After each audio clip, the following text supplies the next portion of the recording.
Praise the lord. అందరికీ వందనాలు.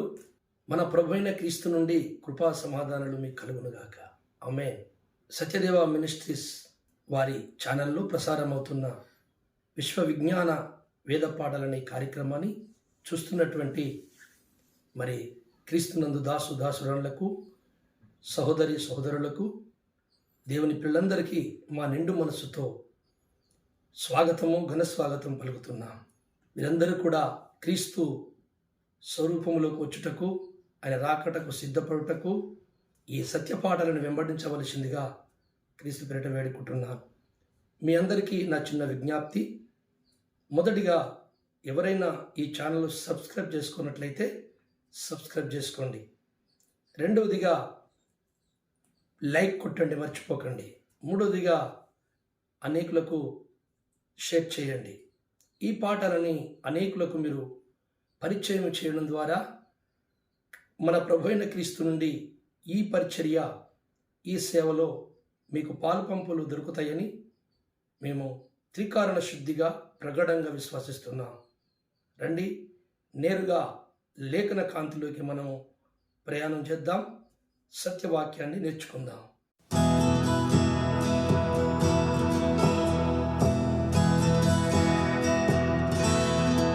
దేవునికి స్తోత్రము కలుగుగాక. మంచిది. దేవుని వాక్యంలోని ఒక మాటని మనం చదువుకున్నాం ద్వారా కీర్తన గ్రంథము 2వ అధ్యాయం 1వ వచనం చదవండి. అన్యజనులు ఎలా అల్లరి రేపుచున్నారు, అన్యజనులు ఎలా అల్లరి రేపుచున్నారు, జనములు ఎలా వ్యర్థమైన దానిని తలంచుచున్నవి, జనములు ఎలా వ్యర్థమైన దానిని తలంచుచున్నవి. మనము వారి కట్లను తెంపుదము రండి, వారి పాశములను మన యొద్ద నుండి పారవేదము రండి అని చెప్పుకొనొచ్చు. భూరాజులు యెహోవాకును ఆయన అభిషిక్తునికి విరోధముగా నిలబడుచున్నారు. మంచిది. చాలు చిన్న మాట ప్రార్థన చేసుకుందాం. పరిశుద్ధుడవైన మా పరలోకపు తండ్రి, సాత్వికుడా, దయాళుడా, ప్రేమమయుడా, కరుణ కటాక్షముల గల్ల మా దైవమా, దీనులను రక్షించుటకు, నలిగి విరిగిన వారిని దృఢపరచుటకు, పెంట మీద పురుగు లాంటి మమ్మల్ని లేవనెత్తుటకు, ఎందుకు పనికిరాని ఈ మనుషులను ఉన్నత స్థానంలో ఉంచుటకు మీ ప్రేమను మా కొరకు, ఆ ప్రేమకు ఒక రూపము దాల్చి మా దగ్గర పంపావు తండ్రి. ఆ రూపంతో వచ్చినటువంటి మా ప్రేమగల్ల యేసయ్యా నీకు స్తోత్రములు. మా మధ్యలో మీరు చేసిన కార్యాలను బట్టి వందనాలు, మీ మాటలను బట్టి వందనాలు, మీ అద్భుత ఆశ్చర్య కార్యములను బట్టి వందనాలు. నీవు సత్ప్రవర్తన గల్లవాడవు, సుగుణాల సంపన్నుడవు, అతికాంక్షణీయుడవు. నీకు మించిన పదార్థమే కానీ, నీకు మించిన అవతారమే కానీ, నీకు మించినటువంటిది ఈ జగత్తులో, ఈ చరాచర లోకంలో ఏదీ లేదు స్వామి. ఈ సమయంలో అయ్యా, ఈరోజు ఈ పాఠంలో మా అందరితోనూ మాట్లాడు, చూస్తున్న వారితోనే మాట్లాడు. నీ సేవకుని నీ శిలువ చాటును మరుగు చేసుకొని మీరే మాట్లాడి నీ కార్యం జరిగించుమని మా రక్షకుడు ప్రభువైన యేసయ్య పేరిట వేడుకుంటున్నాను తండ్రి. ఆమేన్. మంచిది. క్రీస్తునందు దేవుని పిల్లారా, ఈరోజు మనము దేవుని లేఖన కాంతిలోనికి కొంత దూరం ప్రయాణం చేసి కొన్ని సంగతులు తెలుసుకుందాం. కీర్తన గ్రంథములో మనం చదివినటువంటి లేఖన భాగములో 2వ అధ్యాయంలో అక్కడ ఒక మాట ఉన్నది. భూరాజులు యెహోవాకును ఆయన అభిషిక్తునికి విరోధముగా లేచుచున్నారు. భూరాజులు దేవునికి, యెహోవాకు, ఆయన అభిషిక్తుడు. అంటే మన తండ్రైన దేవునికి, మన ప్రభువైన యేసు ప్రభు అభిషిక్తుడు. అంటే మీ అందరికీ తెలుసు, క్రీస్తు అనే మాటకు పాఠాంతరము, దాని అర్థము, క్రీస్తు అనే శబ్దమునకు అర్థము అభిషిక్తుడు. అభిషిక్తుడు అంటే క్రీస్తు. కనుక అభిషిక్తునికి, యెహోవా అంటే తండ్రైన దేవునికి, క్రీస్తుకి విరోధంగా కొంతమంది లేస్తున్నారు భూరాజులు. అంటే ఈ అభిషిక్తునికి, ఆ తండ్రైన దేవునికి భూమి మీద విరోధులు ఉన్నారు. విరోధులు. అందుకే 110వ కీర్తన మొదటి వచనం ఒకసారి చదువుకుందాం. ప్రభువు నా ప్రభువుతో సెలవిచ్చిన వాక్కు, నేను నీ శత్రువులను నీ పాదములకు పీఠముగా చేయు వరకు నా కుడి పార్శ్వమున కూర్చుండుము. చాలు. దేవుని తండ్రైన దేవుడు అభిషక్తునితో తన కుమారునితో మాట్లాడుతున్నాడు. ఏమంటున్నాడంటే, ఆ అభిషక్తునికి కొంతమంది శత్రువులు ఉన్నారు. ఒక్కడు కాదు, చాలామంది ఉన్నారు.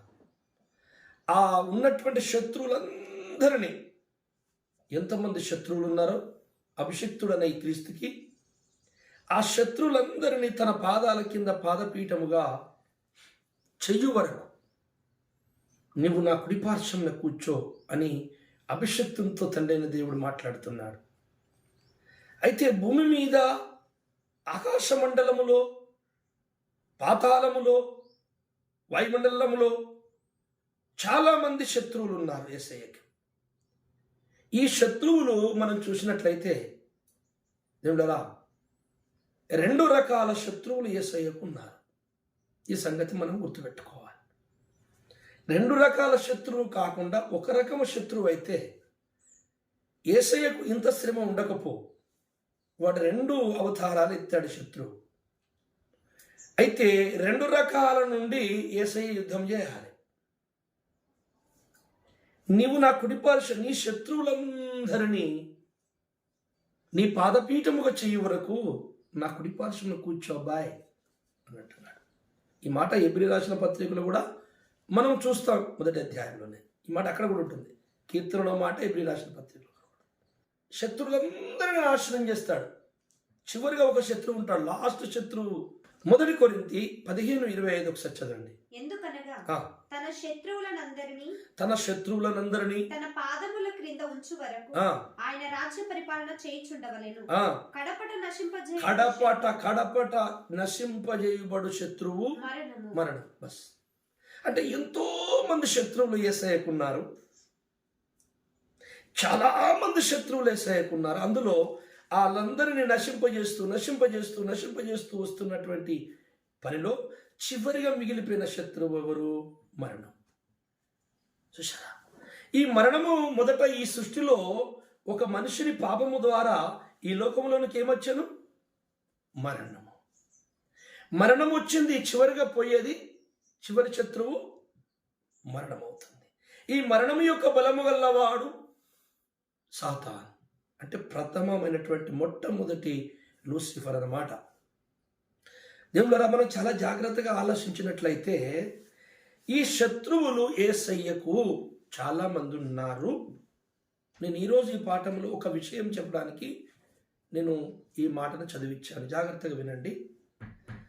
ఈ శత్రువులు ఎవరో తెలిస్తే మనం ఈ శత్రువులను తప్పించుకొని యేసయ్య దగ్గరికి ఎలా వెళ్ళాలో తెలిసిపోద్ది. నీ శత్రువుని మొదట గుర్తుపట్టాలను. నీ శత్రువుని గుర్తుపట్టకుండా నువ్వు భక్తి చేస్తే అందరూ మిత్రులే అనుకుంటావు. అందుకని ఎవడైనను నిలబడుచున్నానని అనుకునేవాడట పడిపోకుండా జాగ్రత్త పడాలి. ఎంత మిరాకిల్ వాడు చూడండి, ఎంత గొప్ప మాట ఇది. ఇది ఎవరన్నా ధ్యానం చేస్తున్నారా? నేనైతే రోజు ఆ మాట ధ్యానం చేస్తా. పడిపోకుండా నిలబడుతున్నాను అనుకున్న నేను పడిపోకుండా చూసుకోవాలి. ఈరోజు ఉదయాన్నే నీ మంచం మీదకి వెళ్ళేస్తుంటే నేను అనుకోవాలి, ఏమనుకోవాలి? శత్రువు నుండి నన్ను తప్పించు, శత్రువుని గుర్తుపట్టేటట్టు చేయి.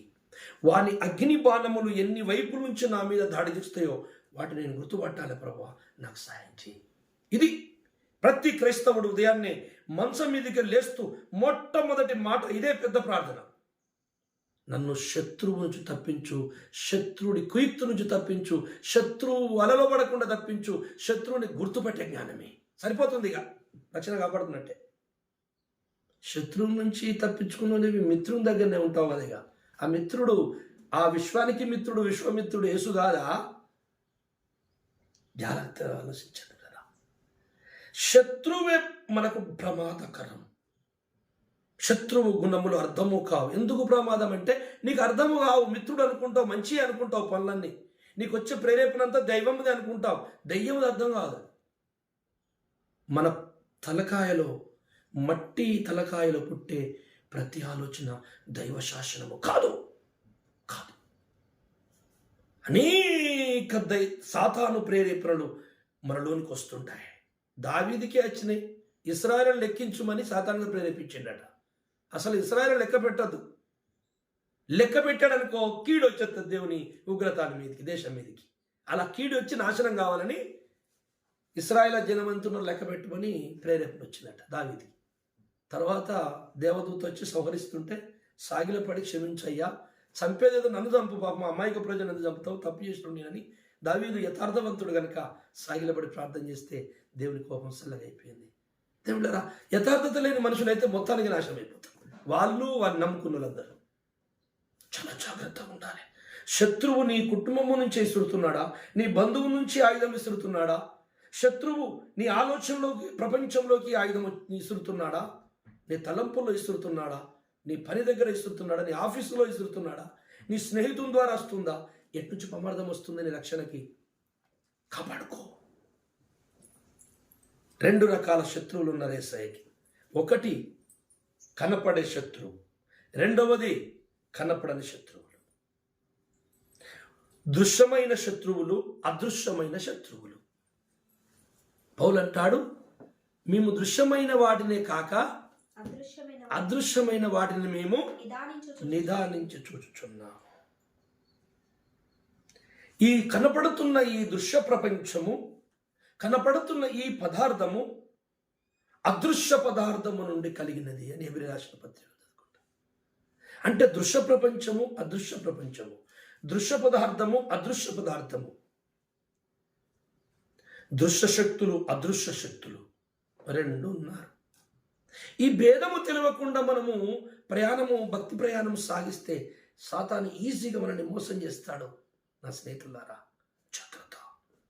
నేను నా దేవుని దగ్గర, నేను దేవుని నమ్ముకున్న కొత్తలో ఒక్కటే అడుక్కున్నాను తెలుసా, అదే సంప్రాప్తం అయిపోయింది నాకు.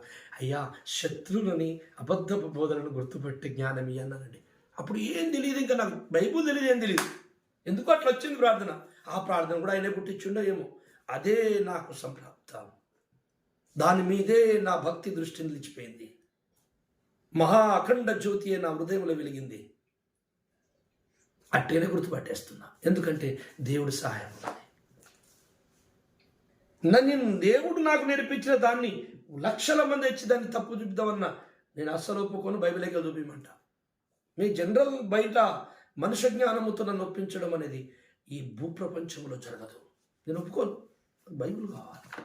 ఎదురు తిరిగిందా వచనం పక్క పెట్టే నీ బోధంట. అట్లా మీరందరూ కూడా పౌలు అన్నాడు, నేనల్లా పౌలయ్య అన్నాడు, ఈ బోధ గాక మరెవరన్నా దేవదూతలు వచ్చి చెప్పినా నమ్మకండి. సరే, ఆ మాట అన్నాడు, బాగా. మళ్ళీ రెండవది ఏమంటే, నేను మారుతానో ఏమో, నా బుద్ధి మారిపోద్దో ఏమో, ఎవడైనా 1,00,000, 2 లక్షలు 10 లక్షలు ఇస్తా అంటే నా బుద్ధి మారుద్దో ఏమో, నన్ను నమ్మకండి. మళ్ళీ నేను మార్చి చెప్పారంటే నన్ను కూడా నమ్మకండి. ఎంత పర్ఫెక్ట్ అండి. పాప విషయంలో, అపరాధ విషయంలో వజ్ర సాదృశ్యమలిన వీరుడు పౌలు. వజ్ర సాదృశ్య హృదయుడు, బలమైన వాడు, పురుషుడు. పురుషతత్వం సంస్కృత భాషలో యథాంతంలో పెద్దలు చెప్పిన ఒక గొప్ప మర్మం ఏంటి? సత్పురుషుడు, పురుషుడు, పురుషతత్వం. అందుకే పరమాత్ముడు పురుషుడు అయితే భక్త సమూహము స్త్రీ. పురుషుడు అనే మాటకు అర్థం ఏంటంటే పాపానికి, ఆకర్షణకు ఏమాత్రం అవకాశం ఇయ్యనటువంటి వజ్ర సాదృశ్య హృదయుడు, ధీరుడు అని అర్థం. అది ఆయన పేరు పురుషుడు. పురుషుడు అనగానే మనకు శరీర సంబంధాలు గుర్తొస్తుంటాయి. కాదు కాదు కాదు కాదు స్త్రీ. పురుషుడు అనే మాటకు అర్థము ఆధ్యాత్మిక ప్రపంచములో మరొకటి ఉన్నది. అందుకే పరమగీతము అందరికీ అర్థం కాలేదు. స్త్రీ పురుషుల సంబంధం అర్థం కాలేదు. ఇవ్వు అంటే శరీరం సంబంధమే గుర్తొస్తుంటుంది, ఆత్మ సంబంధం గుర్తురాదు. అందుకే ఆత్మ సంబంధం ఎప్పుడైతే నువ్వు అర్థం చేసుకుంటావో అప్పుడే నీ సంసారము, భార్యాభర్తల్ని పరమార్థమైపోద్ది. ఓ గొప్ప ధన్యత అయిపోతుంది. దేవుడు చెప్పిన కుటుంబం అయిపోతుంది. అది ఆ ఆలోచన లోపలికి రావాలి. ఆలోచనే మెయిన్. మన క్రియలు కాదు, ముందు ఆలోచన. మనలోని కొన్ని భావాలు మార్చుకోవాలి, సరి చేసుకోవాలి. అందుకే మనం చాలా జాగ్రత్తగా ఆలోచించినట్లయితే యేసుక్రీస్తు ప్రభుల వారు ఈ లోకములో దృశ్యమైన అదృశ్యమైన శక్తులతో పోరాడాలి తప్పదు. అందుకే శత్రువుని గుర్తుపట్టే జ్ఞానం ఇవ్వండి. మీరందరూ కూడా ప్రార్థన చేయండి దయచేసి. భారతదేశమే కాదు నేను ప్రార్థన చేసేది, నేను భారతీయుడను, పక్కా తెలంగాణను. భారతదేశమే కాదు క్రైస్తవుడు చేయాల్సిన ప్రార్థన, యావత్తు భూప్రపంచములో నా దేవుని చిత్తమేమై ఉన్నది. అన్ని దేశాలు, అన్ని భాషలు, అన్ని కులాలు, అన్ని జాతుల్లోకి వెళ్ళి ఎంతమంది రావాల్సి ఉన్నారు వధువు సంఘంలో, వాళ్ళు రావాలి. అది గుర్తుపట్టి నేను అందరి కొరకు ప్రార్థించే మనసు నాకేమో, యథార్థతను, సత్యమును ఒప్పుకొని నా తప్పు కనపడితే నేను ఒప్పుకొని 10 మంది ముందు వదిలిపెట్టుకునే ఆ బలం, ధైర్యం నాకు, ధైర్యం ఉండాలి. తప్పు ఒప్పుకునే వాళ్ళకి ధైర్యం ఉండదు. కొంతమంది ధైర్యం లేని పిరికోలన్నమాట.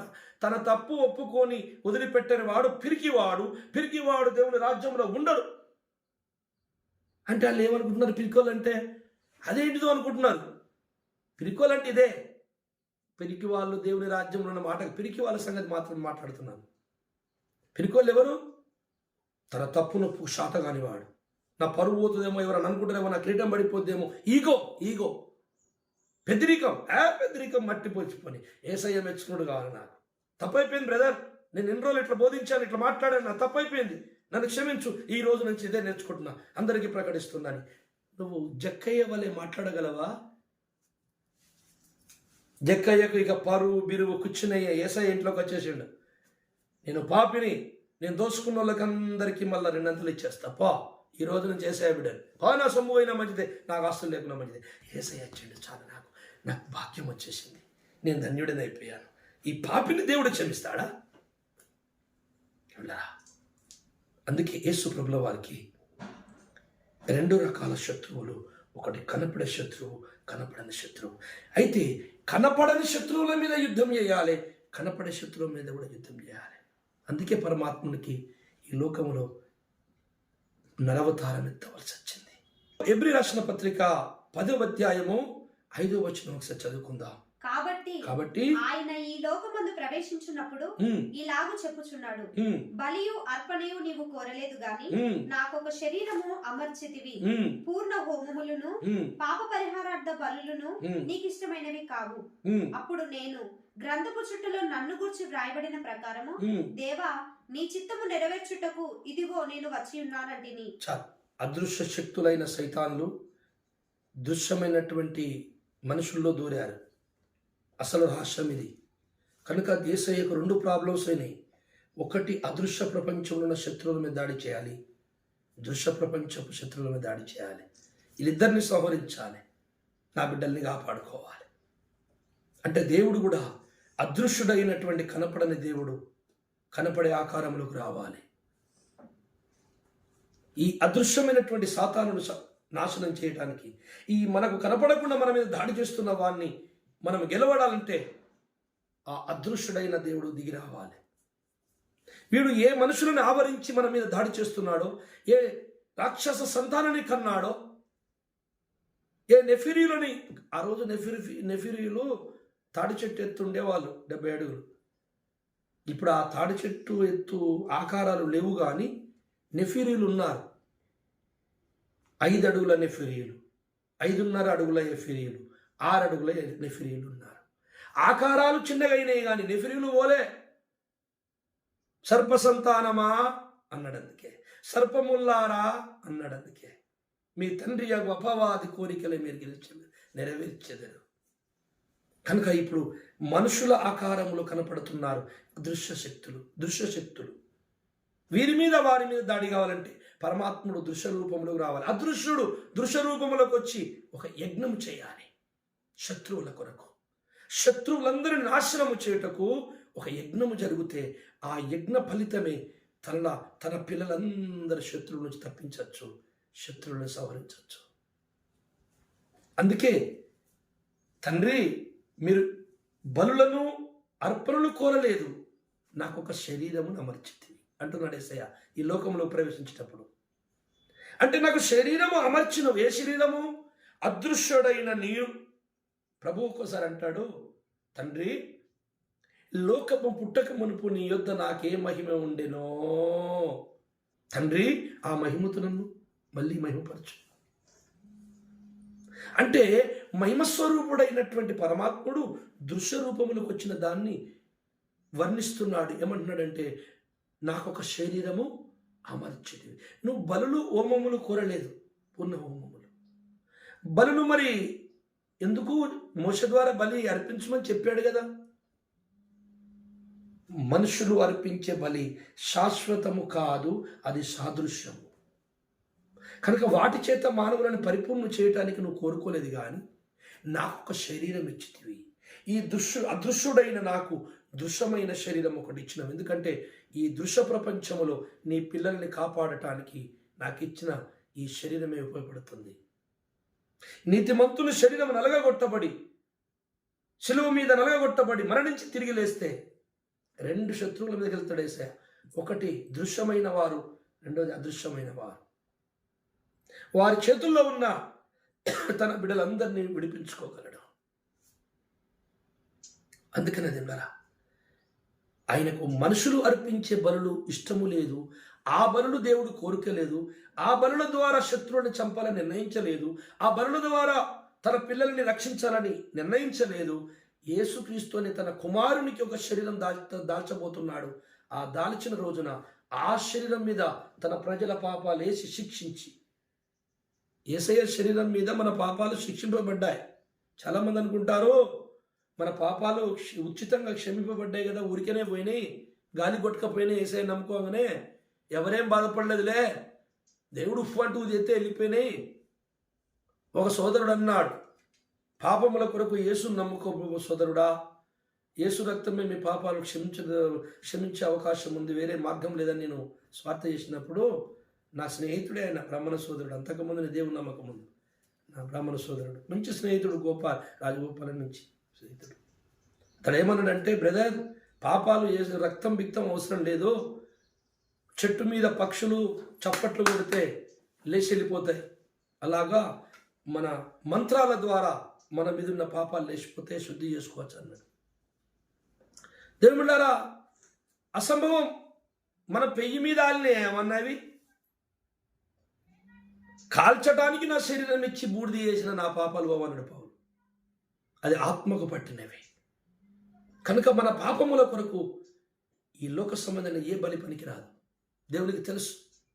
అందుకే పరమాత్ముడు ఈ లోకమును అవతరించినప్పుడు ఆయన ఆ అవతారమునందు దాల్చబోతున్నటువంటి ఆ నర శరీరమును దాల్చిన ఈ పురుషుణ్ణి నారాయణుడు అని కూడా పిలుస్తున్నారు కొంతమంది. అవతారమునందు నరశరీరము దాల్చిన వాడు. ఎందుకంటే అసలు నరశరీరం అనేది లేదు, అవసరం లేదు. కానీ నీ కొరకు నా కొరకు ఈ మరణపు ఊపిలో అడుగు పెట్టాడు. ఆయన వచ్చినప్పుడు ఆయన చేస్తున్నటువంటి కార్యాలు, ఆయన అంటున్న మాటల ద్వారా ఈ ప్రపంచము బిత్తిరిపోయింది. అరే ఏంది ఇది ఇట్లా మాట్లాడుతున్నాడు, మన లోక సంబంధమైన కావేవి, మనం ఎప్పుడు వినలేదే, ఇలా ఎవడు ఉండలేడే అని అలా ఆశ్చర్యపోయారు మానవులు. ఆయన అంటున్నాడు, నేను పైనుండి వచ్చిన వాడని, మీరు భూ సంబంధులు. కనుక ఇద్దరి మీద దాడి చేస్తున్నాడు. ఇటు దృశ్య ప్రపంచంలో శరీరాలని ఆకారాలుగా నెఫీరీలు ఉన్నటువంటి రాక్షస సంతాన్ని, సాతాను సంతానాన్ని గెలవాలి, 6 చేతుల నుంచి నా పిల్లల్ని రక్షించాలి. అటు అదృశ్యంగా నా పిల్లల మీద దాడి చేస్తున్న ఆత్మల రూపమైన సాతాను సమూహాన్ని గెలవాలి. అట్లా నా మనోనేత్రములతో వారిని నేను సంహరించాలి. నా నోటి నుండి వచ్చే ఖడ్గము చేత దేవునికి మనలాగా కత్తులు గొడ్డన్లు, 4 చేతులు, కత్తులు గొడ్డన్లు, భీకర కన్నులు ఇవి అవసరం లేదు యుద్ధానికి. దేవునికి బైబిల్లో ఉన్నది దేవుని ఆయుధము తన నోట నుండి వచ్చే మాట అట. తన నశించుదురుగాక, కాలి బూడిదవునుగాక అంటే చాలు, భూలోకమే బూడిదైపోద్ది. ఇంకా ఆయన కత్తులు ఎందుకండి? అది సృష్టికర్త లక్షణం అని సకల వేదాలు కూడా తెలియపరుస్తున్నాయి. కానీ అవన్నీ పక్కకు పెట్టారు. వారికి కావలసింది ఏంటంటే ఈ లోకంలో మనము బ్రతకడానికి అనుకూలమైన పరిస్థితులు కావాలి. అయితే అలా ఎన్ని రోజులు బతుకుతాం? కొద్ది కాలమే. ఈ లోక జీవితం శాశ్వతమైనది కాదు దేవులారా. ఇప్పుడు ఈ దృశ్య ప్రపంచపు శక్తుల మీద, అదృశ్య ప్రపంచపు శక్తుల మీద దేవుడు యుద్ధము చేయాలంటే ఒక్కడు చెయ్యడు, ఇంకొక గ్యాంగ్ను తయారు చేసుకున్నాడు. అందుకే రోమపత్రిక 16:20 ఏమిటంటే, సాతానుని మీ కాళ్ళ కింద శీఘ్రముగా తొక్కిస్తా. అదేంటి సార్, మీరే తప్పుతున్నారు కదా. నేను మీ లోపల ఉండి, అదృశ్య రూపుడనైన నీ లోపల ఉండి దృశ్యమైన నీ దేహములో ఉండి అదిగో నిన్ను మోసం చేస్తూ నాశనం చేస్తున్న శక్తులను నేను ఈ కాళ్ళ కిందేసి తొక్కిస్తా. అంటే ఇప్పుడు ఎంతమంది తొక్కుతున్నారు? యేసుప్రభు ఒక్కడు కాదు, మనతో కలిసి తొక్కుతున్నాడు. అంటే దేవుడు యుద్ధము చేస్తున్నాడు, కానీ తన సంఘముతో యుద్ధం చేస్తాడు, సంఘముతో కలిసి యుద్ధం చేస్తాడు, సంఘముతో వెళ్ళి ఆ శత్రు శిబిరము మీద మెరుపు దాడి చేస్తాడు. అందుకే మీ యుద్ధోపకరణములు చదవండి. ఆ వచనం ఎపిసి పత్రిక, ఎంత గంభీరమైన సత్యం అది. ఎపిసి పత్రిక 6వ అధ్యాయం 12వ వచనం చదువు ఒకసారి. ఏలయనగా మనము పోరాడున్నది శరీరులతో కాదు గాని ప్రధానులతోను అధికారులతోను ప్రస్తుత అంధకార సంబంధులకు లోక నాథులతోను ఆకాశ మండలమందున దురాత్మల సమూహములతోను పోరాడుచున్నాము. చాలు చూడండి, మనం పోరాడుతున్నది లోకనాథులు, అధికారులు. వాళ్ళు ఎక్కడ ఉంటారండి? లోకంలో ఉంటారు. లోకనాథులు లోకంలో ఉంటారు, అధికారులు లోకంలో ఉంటారు. బాగా ఆలోచించండి. వచనం ఎన్నోసార్లు చదివారు, ఎంతో మందికి మనం బోధించాం. ఒక్క నిమిషం ఇవాళ ఒక చిన్న విషయం ఇక్కడ జ్ఞాపకం చేస్తాం. మన మైండ్ ఒకసారి వెలగాలి. ఇక్కడ లోకనాథులు, అధికారులు ఈ లోకంలో ఉంటారు. మళ్ళీ ఇక్కడ ఇంకొకరు ఎవరట? వాయుమండల ఆకాశ మండలం అందున్న దురాత్మల సమూహం. ఎందరున్నారు? దృశ్య శత్రువులు, అదృశ్య శత్రువులు. వీరందరినీ కలిపి వీళ్ళందరితో మనం సంఘం పోరాడుతుంది. జాగ్రత్త వినండి. అన్నప్పుడు మరి మొదటిసారి ఏం మాట్లాడుకున్నాము? మనం పోరాడుచున్నది శరీరులు కాదు. శరీరులు కానప్పుడు శరీర సంబంధమైన ఆయుధాలు పనిచేస్తాయా? మరి శరీరులు కాదని అన్నావు కదా మొదట. మన దాని తర్వాత లోకనాథులు, అధికారులను ఎందుకు అన్నావు? లోకనాథులు, అధికారులకు శరీరాలు ఉంటాయి కదా, వాళ్ళు ఈ లోకాల్లో ఉంటారు కదా. సరే, ఆకాశ మండలం ముందున్న దురాత్మల సమూహం అన్నావు, వారికి శరీరాలు లేవు, అది బాగానే ఉన్నది. మరి మనం పోరాడుచున్నది శరీరులతో కాదన్నావు కదా, మరి వీళ్ళెక్కడి నుంచి వచ్చారు? ఆధ్యాత్మిక పరిభాషలో కొన్ని వచనాలకు వివరణ దేవుళ్ళరా అంతరంగంలో పరిశుద్ధాత్ముడు తెలియపరుస్తాడు. మానవ మెదస్సు అందదది. దేవుడు చూస్తుంది అక్కడ శరీరాలు కాదు, వీళ్ళ లోపల ఈ లోకనాథులు అనగా అధిపతులు, అధికారులు, డిపార్ట్మెంట్లు, రాజకీయ నాయకులను, ప్రపంచ శక్తులు నడిపిస్తున్నాయి. దురాత్మ శక్తులు ఈ ప్రపంచాన్ని, లోకాన్ని వెళ్తున్నాయి. అంటే ఇక్కడ ఎమ్మెల్యేలు, ముఖ్యమంత్రులు, రాష్ట్రపతులను వీళ్ళని చూస్తున్నాడు దేవుడు, వాళ్ళని నడుపుతున్న శక్తులను చూస్తున్నాడు. అగో ఆ లోకములో ఉన్నది నాదులు వాళ్ళే, ఆకాశ మండలం అందున్న దురాత్మ శక్తులు వాళ్ళే. ఈ రెండింటి మీద మీరు పోరాడాలి. అయితే మీరు ఒక్కరు పోరాడరు, మీతో కలిసి నేను పోరాడదాం అందరం కలిసి. దేవునికి స్తుతి కలుగును గాక. ఆమె దేవులారా, చాలా విషయాలు పంచుకోవాలి, కానీ ఈ వీడియో ప్రసంగం కనుక దీనికి ఒక పరిధి ఉన్నది కనుక కాల సమయ భీతి చేత నేను కొద్ది నిమిషాలే మాట్లాడుతున్నాను. షార్ట్కట్లో గంటల తరబడి మాట్లాడాలి ఈ విషయాలు నేను, ఆ శత్రువుల విషయంలో. చివరిగా యేసుప్రభుల వారు భూమి మీదకి వచ్చినప్పుడు పోరాడతాడు. ఒకసారి ప్రకటన గ్రంథము 19వ అధ్యాయము 19వ వచనం చదవండి ఒకసారి. మరియు ఆ గుర్రము మీద కూర్చున్న వానితోను ఆయన సేనతోను యుద్ధము చేయుటకై ఆ క్రూర మృగమును భూరాజులను వారి సేనలను కూడి ఉండగా చూచితిరి. అప్పుడు ఆ మృగమును దాని ఎదుట సూచక క్రియలు చేసి దాని ముద్రను వేయించుకొనిన వారిని, ఆ మృగము ప్రతిమకు నమస్కరించిన వారిని మోసపరిచిన ఆ అబద్ధ ప్రవక్తయు పట్టబడి వారిద్దరు గంధకముతో మండు అగ్నిగుండములో ప్రాణముతోనే వేయబడిరి. కడప వారు గుర్రము మీద కూర్చున్న వారి నోట నుండి వచ్చిన ఖడ్గము చేత వధింపబడిరి. వారి మాంసమును పక్షులన్నీ కడుపార తినెను. యేసు ప్రభు కడవరి దినమున భూమి మీదకి రాబోతున్నాడు. వచ్చినప్పుడు ఎలా వస్తాడో తెలుసుంటారా? యూదా పత్రికలో ఉంటుంది, తన పరిశుద్ధ పరివారముతో, వేవేల పరివారముతో ఆయన ఈ లోకమునకు వస్తాడు. మనం తెస్సలోనికీయులకు రాసిన పత్రికలో చదువుకుంటాము, ఆయన పరిశుద్ధులతో కూడి ఇక్కడికి వస్తాడు. వాళ్ళందరూ పునరుద్ధానం చెందుతారు, మహిమగా మారిపోతారు. ఆత్మలన్నీ ఆ పరదేశం నుంచి తీసుకొచ్చి అందరినీ లేపుతాడు. ఇలా మధ్యాకాశంలో విందైపోద్ది. ఆర్మోకిద్దును యుద్ధం కోసము సంఘముతో దిగొస్తాడు. యేసుప్రభుల వారు దృశ్య శరీరంతో, సంఘము యేసుప్రభుల వారు ఇద్దరు కలిసి ప్రపంచానికి కనపడే యుద్ధం అదొకటి ఉంది లాస్ట్లో. ఇప్పుడేమో యేసయ్య కనపడకుండా మన లోపల నుండి యుద్ధం చేస్తున్నాడు, మనతో చేయిస్తున్నాడు. అంతకుముందు యేసయ్య శిలువ మీద చేసిన కార్యంలో మనము లేవు, ఆయన ఒక్కడే చేశాడు. ఇప్పుడు మన లోపల నుండి మనను కనపడుతున్నాం, ఆయన కనపడతలేడు. ఇదొక యుద్ధం జరుగుతుంది. లాస్ట్లో ఇద్దరము కనపడి, అంటే సంఘము ప్లస్ ప్రభు ఇద్దరు కలిసి భూమి మీద 2 రకాల శత్రువుల మీద యుద్ధం చేయబోతున్నారు. ఒకటి క్రూరముఖము, ఘట సర్పం అంటున్నాడు, వాళ్ళందరూ అదృశ్యులు. అప్పుడు అదృశ్యుడైన సాతాను యొక్క నిమ్రోధాత్మ ఆ రోజు అబద్ధ క్రీస్తు శరీరంలో ఉంటుంది. అంటే దృశ్య రూపము దాల్చుకున్న అదృశ్య శక్తి, కనపడే శరీరం దాల్చుకున్న దెయ్యపు శక్తి అన్నమాట.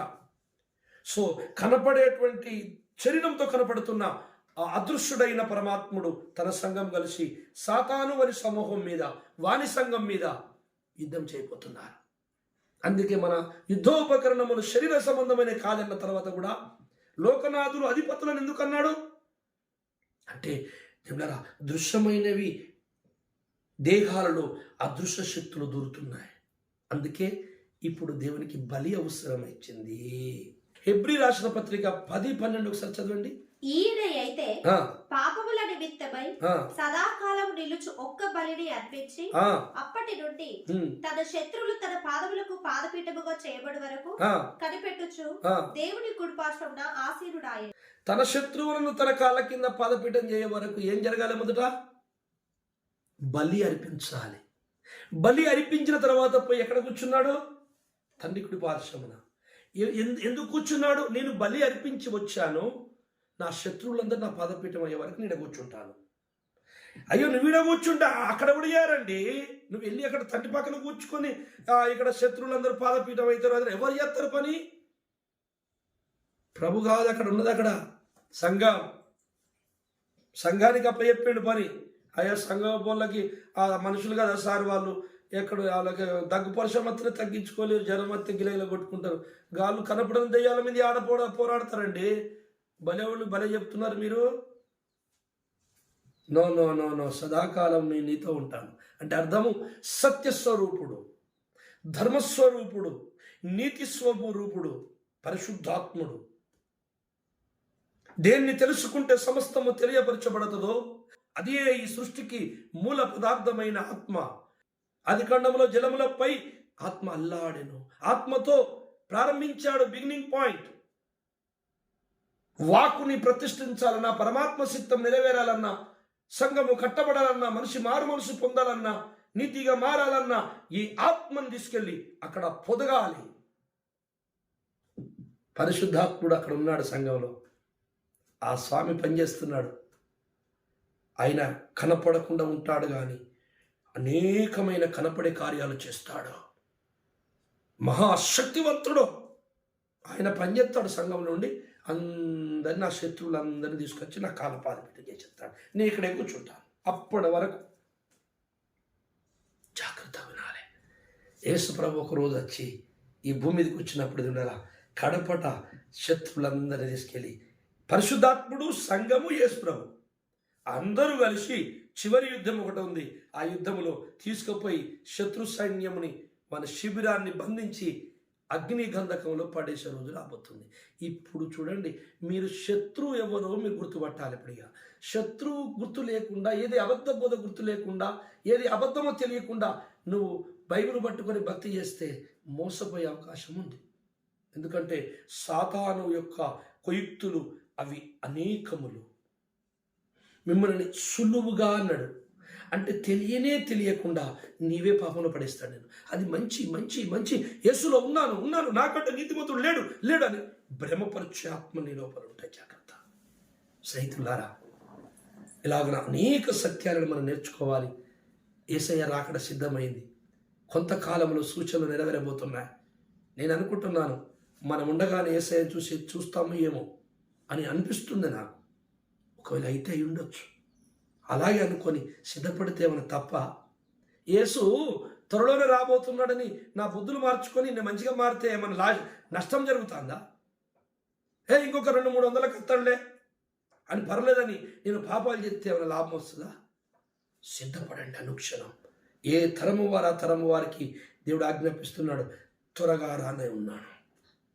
కానీ వాస్తవానికి ఆయన చెప్పిన లేఖనాలు నెరవేరుతున్న యెరూషలేములో.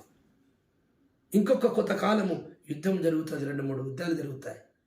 తర్వాత చుట్టుపక్కల ఉన్నటువంటి అరబ్ కంట్రీస్ అందరూ గడగడ గడగడగడ ఇస్రాయేల్ అంటే వణుకుతారు, దండం పెడతారు, కాళ్ళు మొక్కుతారు. ఇస్రాయేల్ నీ దండం పెడతా, మమ్మల్ని వదిలేయండి, మీ మీదికి రామయ్యా అని నోరు మూసుకుంటారు. ఆ రోజు త్వరలో జరగబోతుంది.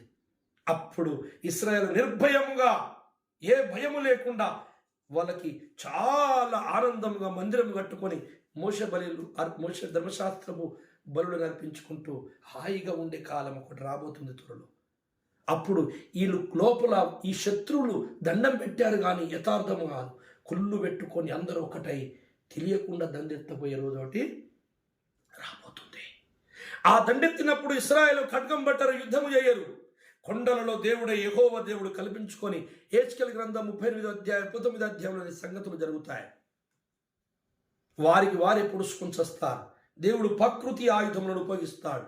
వడగండ్రులు, అగ్ని గంధకములు, భూకంపములు కలిగించి కొండలు, ఇశ్రాయేలు కొండల మీద లక్షల కోట్ల మంది చనిపోతారు. వారి శవాలనే ఎన్నో నెలలు ఎత్తేస్తారట. ఇశ్రాయేలు యుద్ధమే చేయరు. భూప్రపంచమంతా వణికే రోజు రాబోతుంది. వామ్మో, ఇశ్రాయేలు దేవుడు గొప్పవాడు, ఇన్ని శవాల, ఇన్ని దేశాలు నాశనం అయితే ఆ యుద్ధాలద్దు నాయనో అని మీటింగ్లు పెట్టబోతున్నాయి యావత్తు ప్రపంచం. అప్పుడు వస్తుంది ఒక నిర్ణయం జరుగుతుంది, దశరాజ కూటమి జరుగుతుంది. ఆ దశరాజ కూటమిలోకి ఒక రాజు వస్తాడు.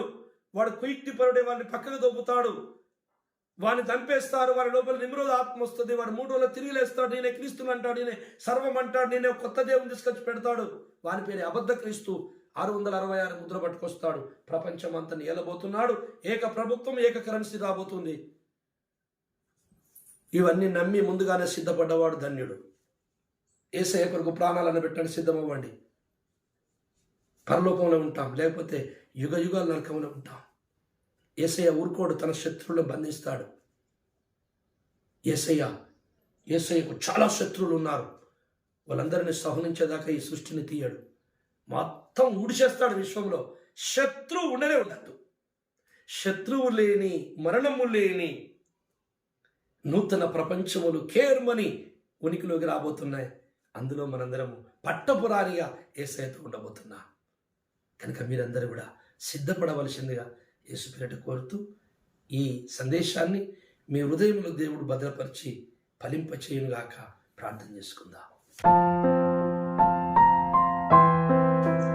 పరిశుద్ధుడవైన మా పరలోకపు తండ్రి, అదృశ్యుడవైన నీవు దృశ్యమైన శరీరములకు ఎందుకు వచ్చావంటే, సాతాను అదృశ్యుడై ఉండి దృశ్యదేహాల్లో దూరి అనేకులను నాశనం చేస్తున్నాడు. కనుక మనుషులను పాపం నుండి రక్షించుటకును, యజ్ఞము జరిగించుటకును, తిరిగి లేచి వారి ద్వారా సాతాను అంధకార శక్తులను తొక్కి గెలిపించి వారిని పట్టపురాణిగా చేసుకుని ప్రపంచంలో ఉన్నటువంటి దుష్ట అంధకార శత్రువులందరినీ బంధించుటకు నువ్వు వచ్చావు. అప్పటి వరకు నువ్వు తండ్రి కుడి పార్శ్వమందున్నావు. పరిశుద్ధాత్మ తండ్రి, నువ్వు మాయందు నుండి ఈ యుద్ధమును జరిగిస్తున్నందుకు నీకు కృతజ్ఞతలు.